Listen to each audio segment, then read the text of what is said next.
을 경외하는 마음으로 자리에서 일어나셔서 오늘 우리에게 주신 말씀 사도행전 21장 1절에서 16절 말씀을 함께 교독하도록 하겠습니다. 우리가 그들을 작별하고 배를 타고 바로 고스로 가서 이튿날 로도에 이르러 거기서부터 바다라로 가서 베니게로 건너가는 배를 만나서 타고 가다가 구브로를 바라보고 이를 왼편에 두고 수리아로 향하여서 두로에서 상륙하니 거기서 배의 짐을 풀려 함이러라. 제자들을 찾아 거기서 이레를 머물더니 그 제자들이 성령의 감동으로 바울더러 예루살렘에 들어가지 말라 하더라. 이 여러 날을 지낸 후 우리가 떠나갈새 그들이 다 그 처자와 함께 성문 밖까지 전송하거늘 우리가 바닷가에서 무릎을 꿇어 기도하고 서로 작별한 후 우리는 배에 오르고 그들은 집으로 돌아가니라. 두로를 떠나 항해를 다 마치고 돌레마이에 이르러 형제들에게 안부를 묻고 그들과 함께 하루를 있다가 이튿날 떠나 가이사랴에 이르러 7 집사 중 하나인 전도자 빌립의 집에 들어가서 머무르니라. 그에게 딸 넷이 있으니 처녀로 예언하는 자라. 여러 날 머물러 있더니 아가보라 하는 한 선지자가 유대로부터 내려와 우리에게 와서 바울의 띠를 가져다가 자기 수족을 잡아매고 말하기를 성령이 말씀하시되 예루살렘에서 유대인들이 이같이 이 띠 임자를 결박하여 이방인의 손에 넘겨주리라 하거늘 우리가 그의 말을 듣고 그곳 사람들과 더불어 바울에게 예루살렘으로 올라가지 말라 권하니 바울이 대답하되 여러분이 어찌하여 울어 내 마음을 상하게 하느냐 나는 주 예수의 이름을 위하여 결박당할 뿐 아니라 예루살렘에서 죽을 것도 각오하였노라 하니 그가 권함을 받지 아니하므로 우리가 주의 뜻대로 이루어지이다 하고 그쳤노라. 이 여러 날 후에 여장을 꾸려 예루살렘으로 올라갈새 함께 읽겠습니다. 가이사랴의 몇 제자가 함께 가며 한 오랜 제자 구브로 사람 나손을 데리고 가니 이는 우리가 그의 집에 머물려 함이라. 아멘. 하나님의 말씀입니다. 바울은 주님과의 친밀함을 누리고 살았던 사도였습니다. 그래서 그가 가는 곳마다 어떤 고난이 있고 또 어떠한 방해가 있고 어떤 장애물이 있어도 그것을 전혀 개의치 않고 죽음을 각오하고 그 길을 걸어갔던 것이 분명합니다. 그 바울의 생애 가운데 바울이 회심했던 그 다메섹상에서의 그 경험은 사도행전에만 3번이나 나옵니다. 바울이 특별하게 주님을 만났기 때문입니다. 그 특별한 이유는 이전에는 예수님을 박해하던 열심으로 살았던 그 자가 이제 예수님을 만나게 된 것이죠. 그 만남을 다른 사람들은 이해하지 못했습니다. 그래서 3번이나 그 간증을 한 거예요. 다른 사도들은 다 예수님과 함께 지냈고 공생애를 함께 지내고 예수님의 십자가 사건과 예수님의 부활 사건을 경험했던 목격자들인데 이 바울의 경우는 좀 다릅니다. 멀리서 다메섹에서 그것도 가는 길에 하늘에서 빛이 임하고 예수님을 만나고 예수님이 사울아 사울아 네가 왜 나를 이렇게 핍박하느냐 그 예수님을 만난 개인적인 그 경험이죠. 그리고 그 경험에 증인으로서 나선 자가 아나니아라는 형제예요. 그 아나니아가 눈을 뜨게 한 것이죠. 오늘 이 바울은 나중에 자기의 그 주님과의 관계에 있어서 특별한 경험을 이야기할 때 자기가 삼층천도 갔다 왔던 사람이라고 다른 사람 이야기하는 것처럼 자기 이야기를 합니다. 무슨 이야기입니까? 바울은 주님과 바울만 알고 있는 많은 친밀한 대화가, 친밀한 관계가, 친밀한 사건이 많았던 사람이에요. 그러니까 그 길을 갈 수 있었던 것입니다. 그래서 요한이 요한계시록을 써서 요한만 보았던 그 계시록을 전했지만 아마 바울은 요한계시록을 아마 그의 생애에 봤다면 아마 나중에 더 쓰여졌을 책인데 이거 내가 다 아는 얘기인데 이렇게 얘기했을 거예요. 바울은 그것을 다 경험했던 것이죠.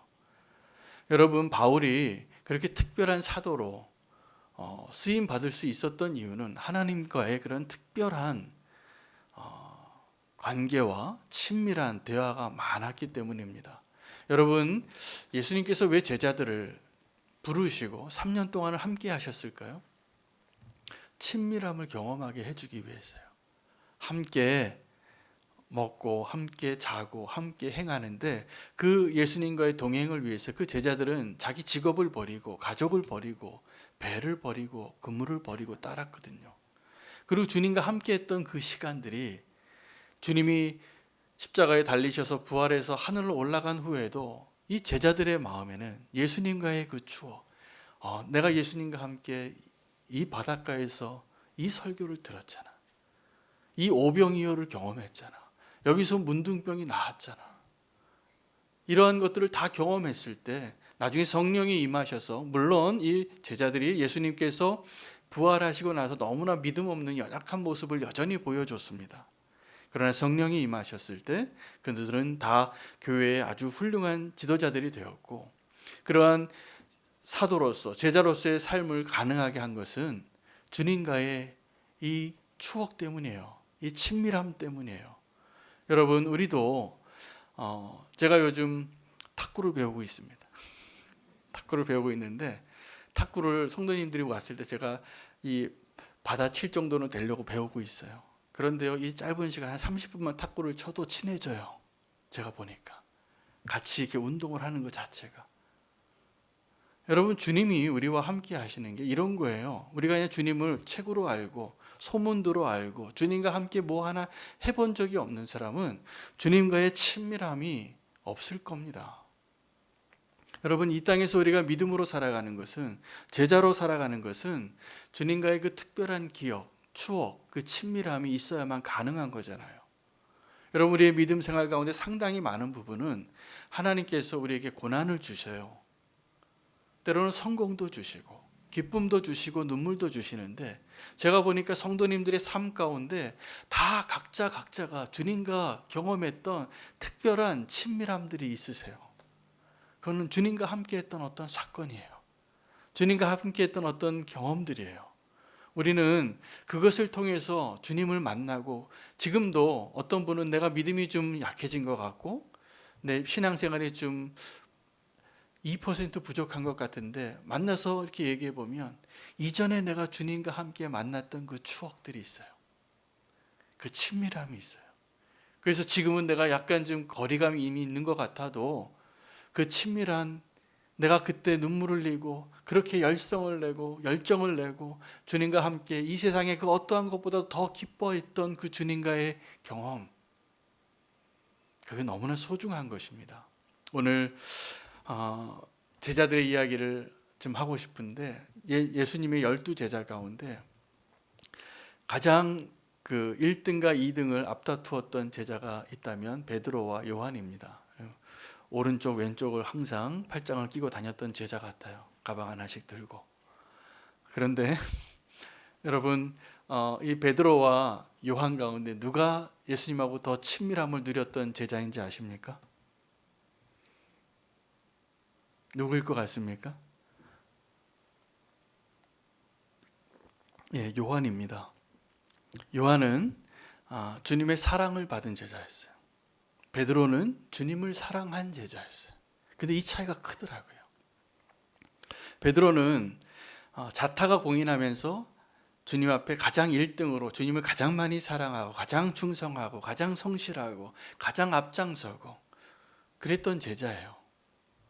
그러니 예수님께서 마지막에 인자에 가야 할 길을 알려주시고, 너희들 중에 한 명이 나를 배반할 것이다. 그 밤에 그 이야기를 하니까 다 주님 접니까? 주님 저예요?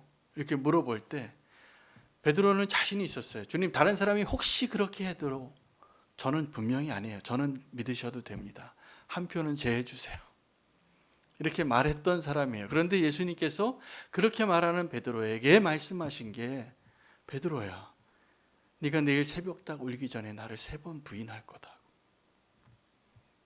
베드로는 그것을 인정할 수 없고 믿을 수가 없었는데 그렇게 됩니다. 왜요?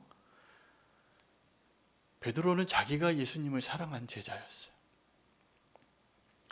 여러분, 우리가 사랑할 때 예수님을 배반하지 않을 것 같지만 우리 굉장히 연약합니다. 우리의 의지와 우리의 능력으로 주님을 배반하지 않을 거라고 아무리 도장 10번 찍어도 우리는 너무나 연약한 존재인 것이죠. 그래서 베드로가 실패합니다. 그 실패한 베드로를 예수님께서 한 번 더 찾아와서 회복시켜 준 게 요한복음 21장 말씀이에요.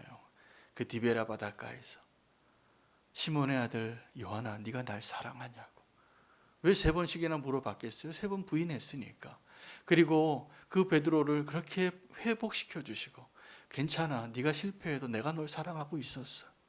여전히 널 사랑하고 너는 여전히 나의 수제자야.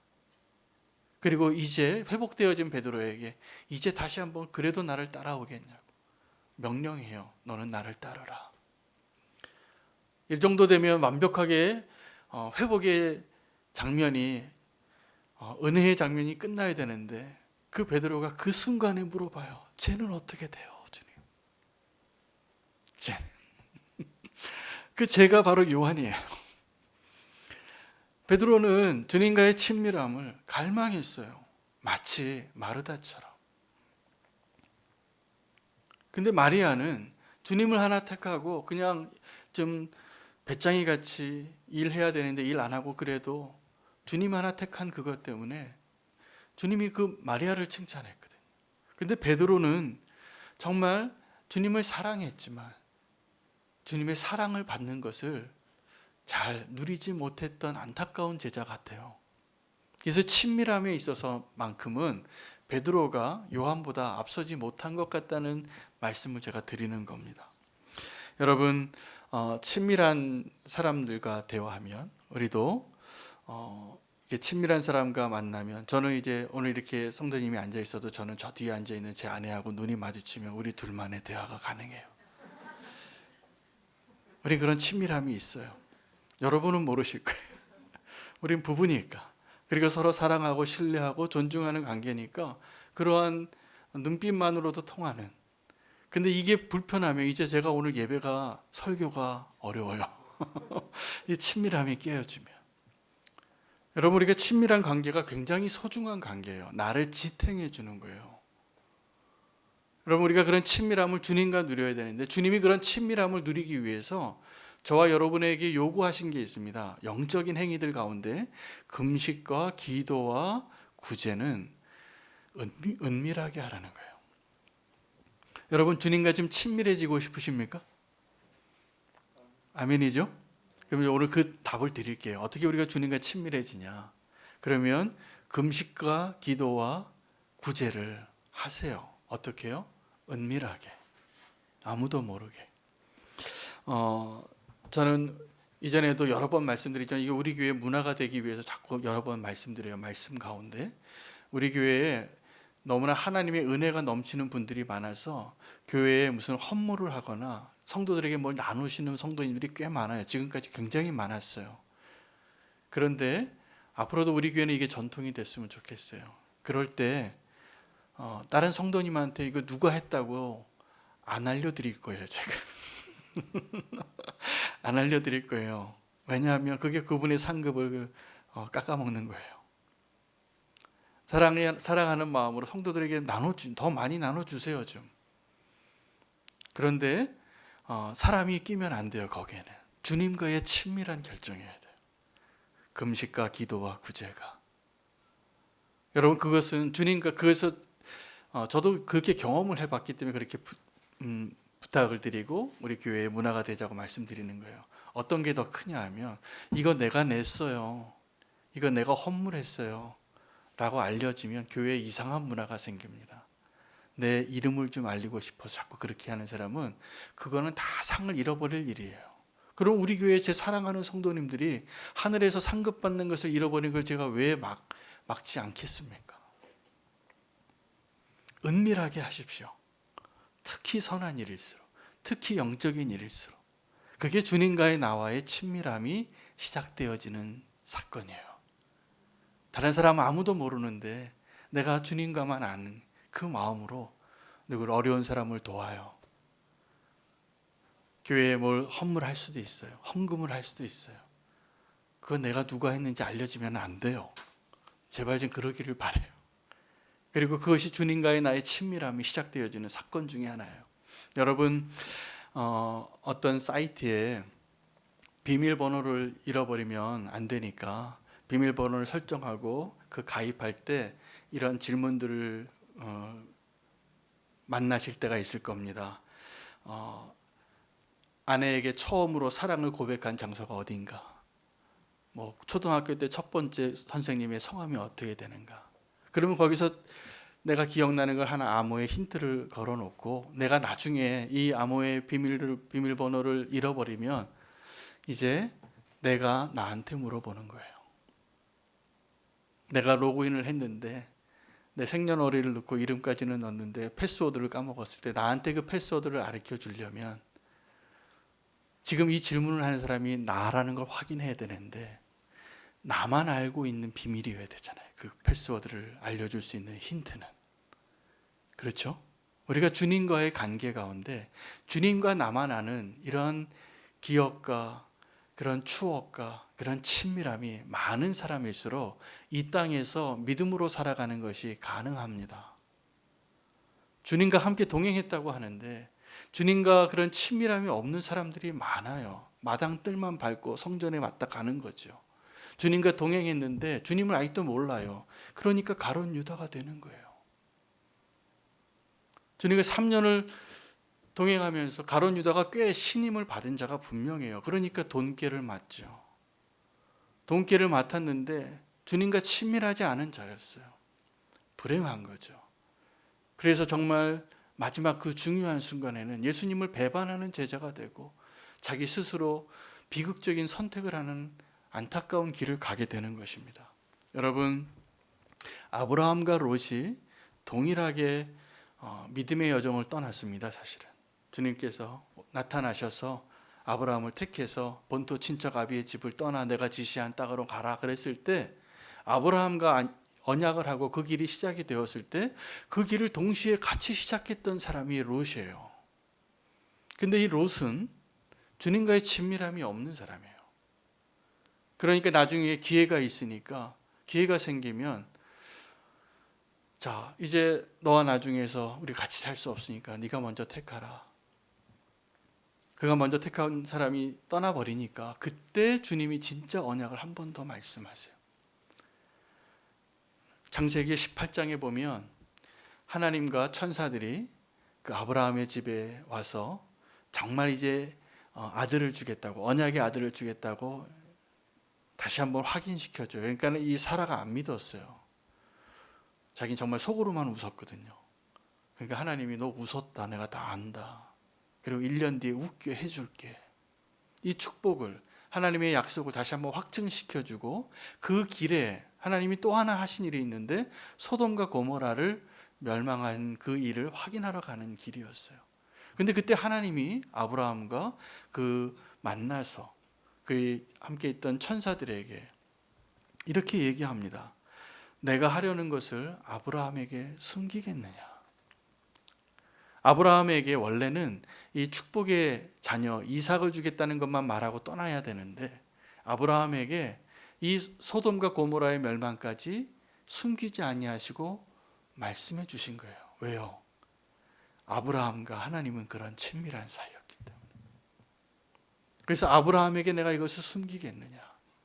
여러분 마지막 날이 도적과 같이 임할 겁니다. 그런데 주님과 함께 친밀함으로 동행하는 사람에게는 그 때와 장소와 시기를 알려주지 않아도 분명히 알 거예요. 친밀하니까.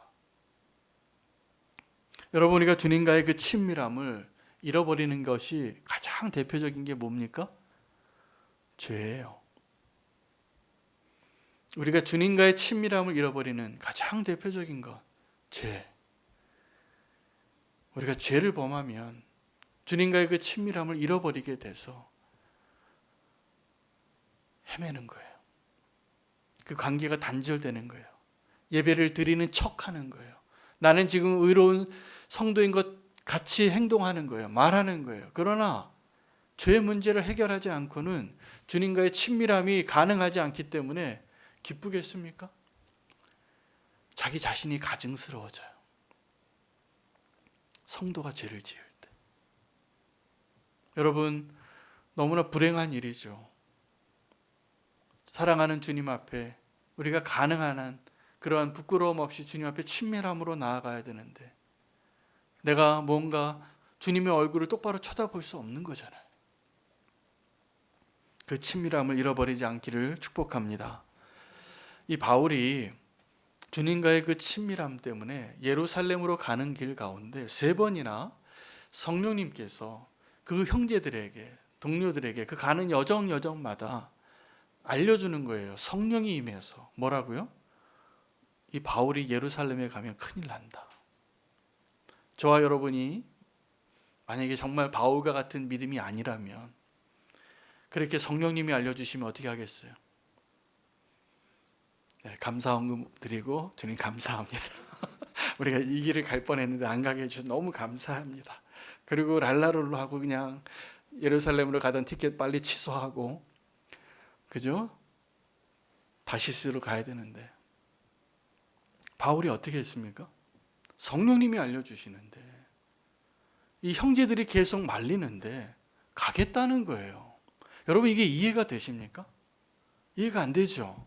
성령님이 가르쳐 주셨는데 거길 왜 가요? 이유는 딱 하나예요. 다른 제자들이 알지 못하는 성령님과 바울만의 친밀한 대화가 있기 때문이에요. 여러분 이런 사건이 많아요. 믿음의 사람들 가운데. 다윗이 범죄했어요. 다윗이 범죄해서 밧세바와 시침 뚝대고 우리아를 죽여놓고 그 여인의 애까지 낳았어요. 나중에 나단 선지자가 나타나서 당신이 바로 그 사람이요 라고 드러냈을 때 그래도 다윗이에요. 다윗이라서 그렇게 회개한 거예요. 회개하고 그 아이가 시름시름 앓고 있는데 바울이 금식하고 기도하잖아요. 그 기도하는 가운데 그래도 그 애가 죽어요. 기도했는데도. 그러니까 신하들이 수군수군 됐잖아요. 큰일 났다. 애가 죽었다. 이제 왕이 금식하다가 이제 더 심한 결정을 하면 어떻게 하지? 그렇게 걱정하는데 다윗은 다른 사람이 생각하는 것과 전혀 반대 행동을 해요. 애가 죽었다고 하니까 이제 기도를 끝내고 얼굴을 씻고 음식을 먹는 거예요. 금식을 멈췄어요. 거꾸로 해요. 왜요? 다윗과 하나님과의 친밀함 때문이에요. 여러분 우리는 성도님들 가운데에도 우리가 이해할 수 없는 그런 결정을 하고 이해할 수 없는 그 길을 가는 것이 가능한 이유는 주님과의 친밀함이 있기 때문에 내가 모르는 그 친밀함이잖아요. 이 바울은 지금 여러분 그 에베소 장로들이 알았어요. 이제 이것이 바울을 보는 마지막이다. 그래서 장로들을 다 불러서 밀레도에서 작별 인사하고 아주 눈물겨운 이별의 장면을 보여줬습니다. 그리고 또 가는 여정 가운데 두로에 갔더니 이번에 두로에도 또 성령님께서 그 두로에 있는 그리스도인들에게 다 알려준 거예요. 바울이 예루살렘에 가면 큰일 난다. 그래서 성령님이 다 알려준 거죠. 모든 교회 공동체에게. 또 말렸어요. 가지 말라고. 예루살렘으로 가면 당신이 큰일을 당한다고 성령님이 말씀해 주셨다고. 그래도 간대요. 또 눈물겨운 장면입니다. 이 배 타고 가는데 이 성도들이 성문 밖까지 배웅하고 나와서 배 타러 나가는 그 바닷가에 무릎 꿇고 기도하여 한 번 더.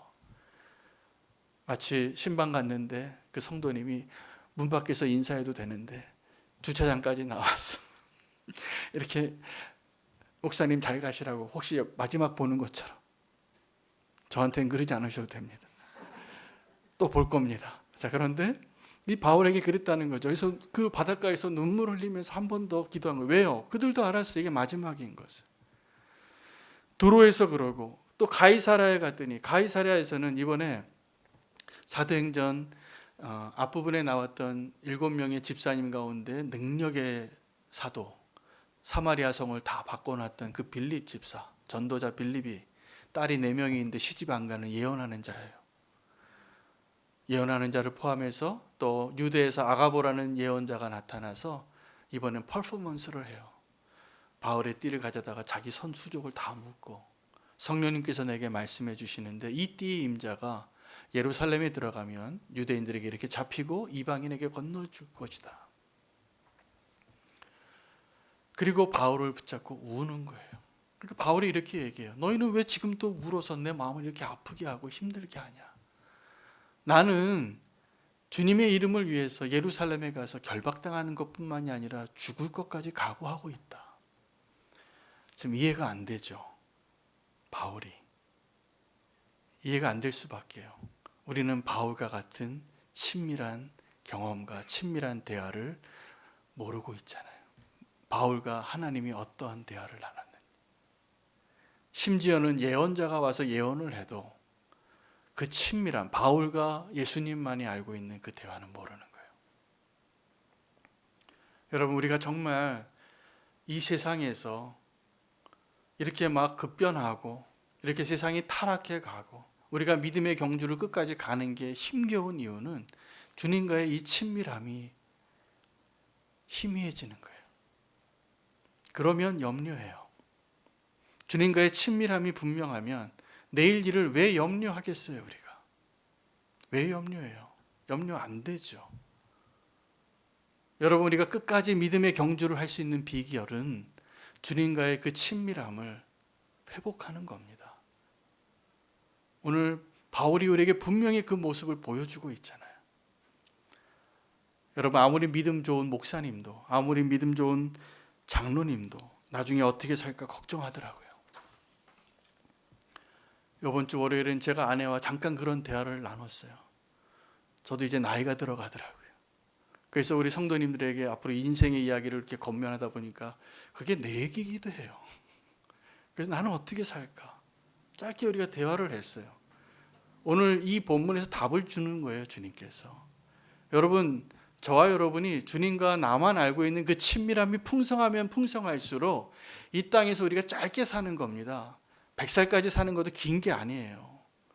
그런데 그 짧은 인생 가운데 믿음으로 끝까지 그 삶을 경주할 수 있는 일은 주님과 나만 알고 있는 그 친밀함, 그 친밀한 대화들, 사건들, 경험들 너무 많아요.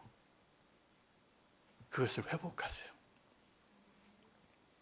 그럼 우리가 끝까지 믿음으로 갈 수 있습니다. 분명히. 왜냐하면 주님은 우리의 필요를 아시고 공중에 나는 저 새도 먹이시는 것처럼 우리를 다 책임지실 것이기 때문에 그래요. 근데 주님과의 그 친밀함이 희미해지면 걱정이 되기 시작하고 염려가 되기 시작하고 어떻게 살지? 이방인들이 구하는 무엇을 먹을까, 무엇을 마실까, 무엇을 입을까를 동일하게 걱정하는 부끄러운 성도가 되는 거예요. 여러분, 우리가 끝까지 믿음의 길을 갈 수 있는 비결은 주님과 친밀해지는 길밖에 없어요.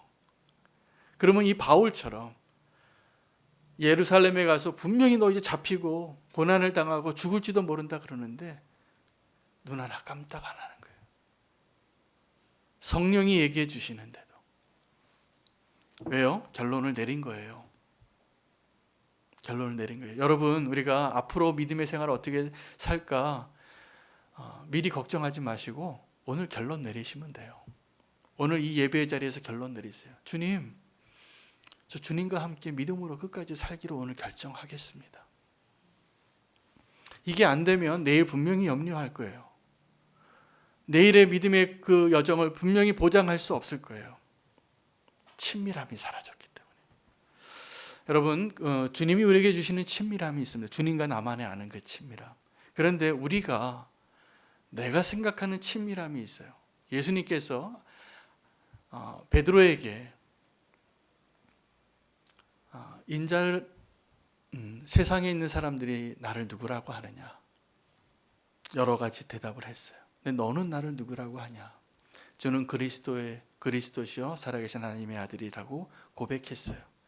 그래서 그 고백을 너무나 기뻐해서 예수님이 잘했다고, 이 반석 위에 내가 교회를 세우겠다고, 천국의 열쇠를 너에게 주겠다고 축복을 하는데, 그때 베드로가 우리 수준의 친밀함으로 주님에게 한마디 더 해요. 주님, 그런데 그 길을 가시면 안 되겠습니다. 십자가는 안 됩니다. 십자가는 안 됩니다. 그렇게 얘기하니까 예수님이 뭐라고 얘기하셨냐면, 사단아, 내 뒤로 물러서라. 여러분, 우리가 예수님을 너무 사랑해서 하는 말들이 있어요. 주님, 십자가 가시면 안 돼요. 이게 친밀함이 아니에요. 이게 친밀함이 아니에요. 그것은 하나님의 뜻을 가로막는, 그 사단에게 이용당하는. 그래서 예수님께서 이렇게 톤이 바뀌어서 사단아 내 뒤로 물러날지어다 라고 명령하시고 내쫓아야지만 할 그러한 친밀함이 우리가 생각하는 친밀함이에요. 그래서 이러는 거죠. 만약에 잘 모르는 청년이 와서 선교사가 되겠다고, 주의 종이 되겠다 그러면 안수기도 해주는데, 내 아들이 선교사가 되겠다 그러면 다시 생각해봐, 이렇게 대답하는 거예요. 이거는 잘못된 친밀감이에요. 우리가 생각하는 친밀함이에요. 너무 사랑하니까, 내 아들이라서 하나님의 축복을 막는 거예요. 우리의 친밀함이 그럴 때가 더 많습니다. 여러분, 제가 우리 삼겹줄 기도할 때도 오늘 광고 시간에도 얘기했지만, 여러분 우리가 삼겹줄 기도할 때 인간적으로 모여서 재밌는 이야기하고 맛있는 거 먹고 좋은 데 놀러 가는 것을 위해서 모이는 게 아니에요. 우리는 성도예요. 우리의 친밀함은 주님과 말씀과 진리와 성령 안에서 친밀해지는 거여야 합니다.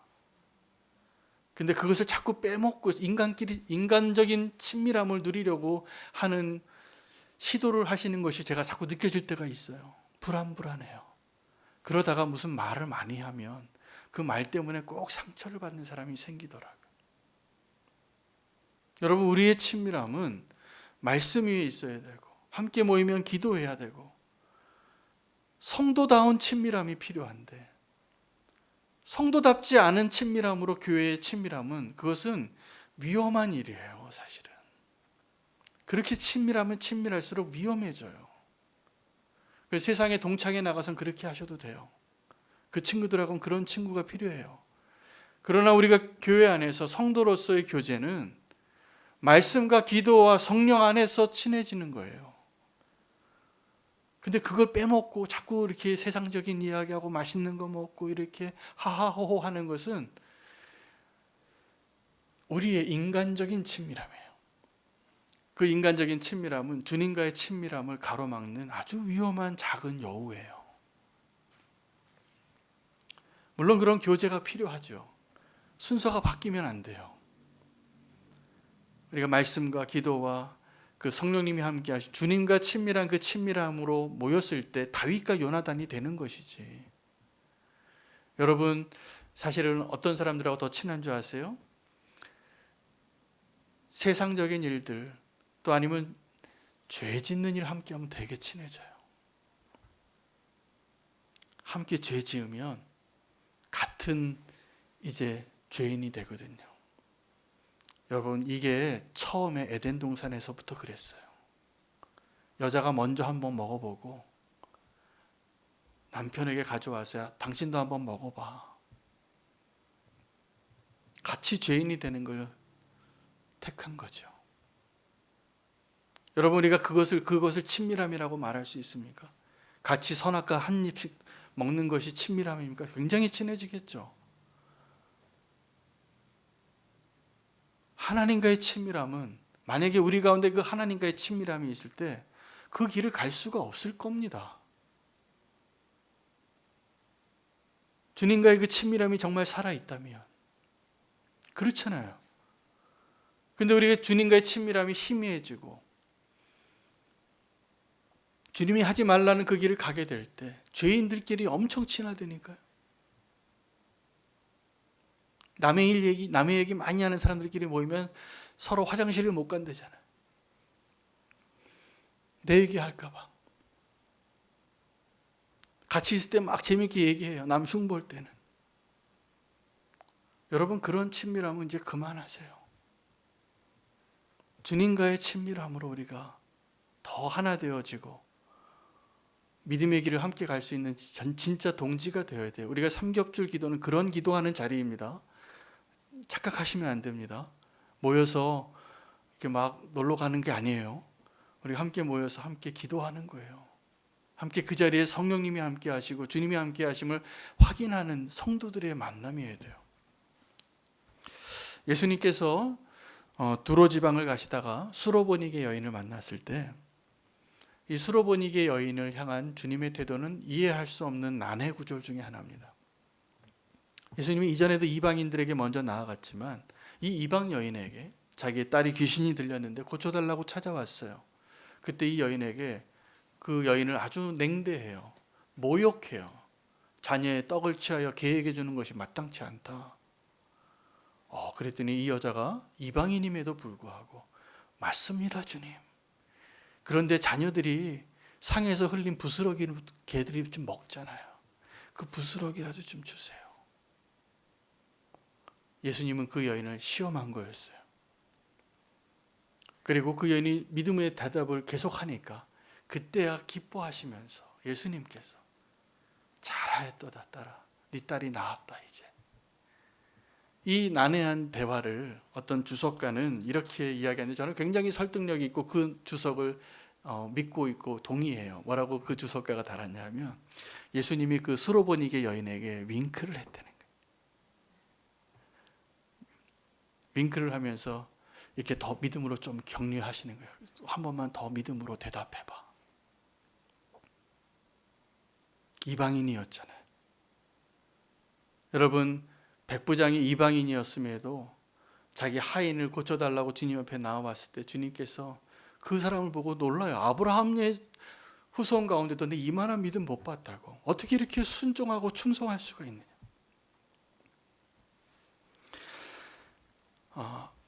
여러분, 우리는 오늘 다시 한번 제가 알기로 제가 우리 성도님들의 삶을 신방하면서 또 이렇게 목양하면서 좀 알고 있는 부분들을 토대로 말씀을 드리면 저와 여러분이 이미 주님과의 친밀한 사건과 추억과 시간이 충분히 있었습니다. 그 친밀한 대화를 놓치지 마시기 바랍니다. 그래서 아브라함이 되시기를 바라요. 롯이 아니라 베드로가 되시길 바라요. 가룟 유다가 아니라 다윗이 되기를 바라요. 사울이 아니라. 둘 다 왕이었지만 다윗은 하나님과의 그 친밀한 추억이 너무나 많았던 사람이에요. 그러니까 그 소년 아직 왕으로 기름은 부음 받았지만 아무것도 주어지지 않았을 때 골리앗을 향하여 나아갔어요. 왜요? 주님과의 그 친밀함 때문에. 여러분, 우리가 주님과 친밀하면 세상이 감당할 수 없습니다. 그리고 그 주님과의 그 친밀함이 나의 유일한 기쁨이 됩니다. 나의 유일한 자랑이 됩니다. 다른 사람이 알지 못하는 나와 주님과만의 놀라운 추억들로 가득한 사람인 거예요. 세상이 뭐라고 하건, 세상이 나를 실패자라고 말하건, 세상이 나를 조롱하건 무슨 상관이 있겠어요? 주님이 나랑 친한데. 여러분, 우리가 성도로 살면서 이 땅에서 정말 믿음의 길을 가고 끝까지 경주할 수 있는 힘, 염려하지 않는 힘, 친밀함에 있어요. 요즘 그 친밀함이 굉장히 왜곡되어지는 시대를 삽니다. 제가 보니까. 저희 딸이 어떤 프로를 보고 엄마 아빠한테 쇼킹하다고 그러면서 얘기해 주는 거예요. 세상에 이런 프로가 있다고. 이게 보니까 그 프로의 제목이 부부관계에 대한 프로인데 부부만 있을 때 부부만 알아야 될 이야기를 토크쇼 나와서 얘기하더라고요. 우리가 여러분 이런 시대에 살아요. 무슨 얘기인지 아십니까? 다 죄악 가운데 있어서 그 친밀함이 잃어버린 거예요. 여러분, 부부 안에 있는 일은 부부만 알아야 돼요. 다른 사람한테 얘기하면 안 돼요. 하나님과 나와의 관계는 하나님과 나만 알아야 돼요. 그걸 왜 얘기합니까? 타락하고 싶어서요.